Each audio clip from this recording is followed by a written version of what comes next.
দর্শক, এই যে দেখতেছেন আমের মুকুল বের হচ্ছে। এ সময় সাধারণত আম পেকে যাওয়ার সময় সারা বাংলাদেশে পাকা আম পাওয়া যাচ্ছে, তবে আমাদের এই গাছগুলোতে মুকুল চলে আসতেছে। আমি যদি দেখাই, এই যে দেখুন, শুধু একটি গাছে আসছে সেটা না, এই যে দেখুন এখানেও মুকুল চলে আসছে এবং উপরের ডালগুলোতে মুকুল চলে আসতেছে। সেই সাথে সাথে আমি যদি এর পাশে যে গাছটি আছে সেই গাছটি দেখাই, এই যে দেখুন কত সুন্দর মুকুল চলে আসছে। আর এই দিকে মুকুলটা থেকে অলরেডি গুটিতে পরিণত হয়েছে এবং ওইখানে একটু বড় সাইজের গুটি হয়েছে। এই যে দেখুন কত সুন্দর মুকুল।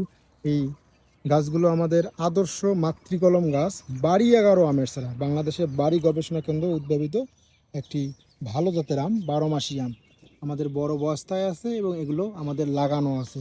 এই যে ফুল সহ এই সময় 12 মাসি আমের চারা যারা নিতে চান তারা আমাদের সাথে যোগাযোগ করুন। আমরা কুরিয়ার সার্ভিসের মাধ্যমে চারাগুলো সারা বাংলাদেশে পাঠিয়ে